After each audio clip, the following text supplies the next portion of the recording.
Assalamualaikum warahmatullahi wabarakatuh. Perkenalkan, nama saya Fatih Abdul Muhaimin. Saya dari kelas 11 TJKTB akan menjelaskan jenis-jenis media transmisi. Apa yang dimaksud jenis-jenis media transmisi jaringan? Yaitu jalur atau alat yang digunakan untuk mengirimkan data dari satu perangkat ke perangkat yang lain.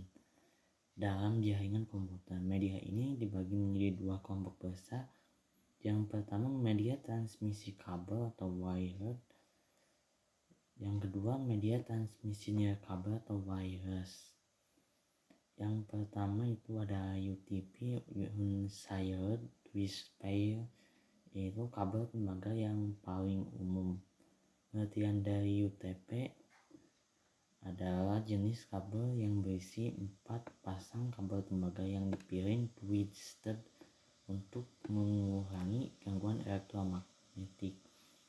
UTP biasanya digunakan dalam jaringan Ethernet dan ciri khasnya yang pertama tidak punya pelindung atau shielding, yang kedua lebih murah dan mudah dipasang, yang ketiga umumnya menggunakan konektor RJ45. Kategori UTP paling umum yaitu Cat5e hingga 1 Gbps dan jarak maksimal yaitu 100 meter. Yang kedua Cat6 hingga 10 Gbps, jarak pendek kurang lebih 55 meter. Yang terakhir Cat6a atau Cat7 lebih tahan interferensi, performa lebih tinggi dibanding Cat6 dan Cat5e. Kelebihan biaya murah. Yang kedua mudah dipasang dan dirawat. Yang ketiga cocok untuk jaringan dalam gedung. Kekurangannya jarak terbatas hingga 100 meter. Yang kedua kekurangannya rentan gangguan dibanding fiber optik. Yang kedua fiber optik atau kecepatan cahaya. Fiber optik adalah jaringan kabel yang menggunakan cahaya laser atau LED dengan bantuan laser atau LED untuk mentransmisikan data melalui serat kaca atau plastik yang digunakan untuk koneksi berkecepatan tinggi dan jarak jauh. Jenisnya itu yang pertama single mode untuk jarak jauh hingga puluhan kilometer. Yang kedua yaitu multi mode untuk jarak menengah hingga 2 km. Ciri khasnya ukuran kecil, ringan, dan sangat cepat. Tidak terpengaruhi medan magnet atau gangguan listrik. Kelebihannya kecepatan tinggi hingga 100 Gbps atau bisa lebih. Yang kedua jarak jauh bisa puluhan kilometer, bahkan bisa sampai antar negara.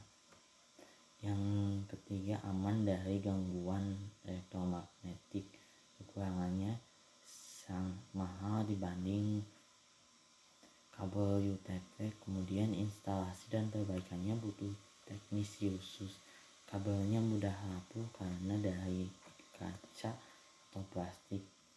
Yang ketiga wireless atau nirkabel tanpa kabel dan lebih fleksibel. Pengertian dari wireless adalah media transmisi yang menggunakan gelombang elektromagnetik seperti gelombang radio, infrared, atau microwave untuk mengirim data tanpa kabel. Contohnya Wi-Fi yang paling sering digunakan di rumah atau di kantor. Kemudian ada Bluetooth untuk koneksi jarak dekat seperti speaker Bluetooth.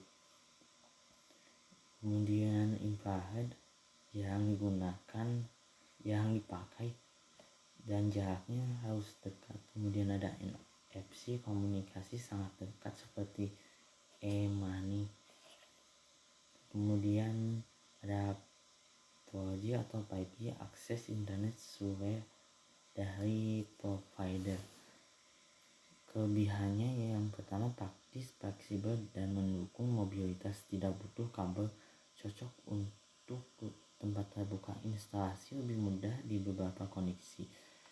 Kekurangan rentan interferensi atau gangguan sinyal. Kecepatan dan stabilitas lebih rendah dibanding kabel fiber optik dan UTP. Yang terakhir keamanan data. Bisa menjadi lebih rawan jika tidak diatur dengan baik. Mungkin cukup sekian penjelasan yang bisa saya sampaikan. Mohon maaf bila ada kesalahan. Wassalamualaikum warahmatullahi wabarakatuh.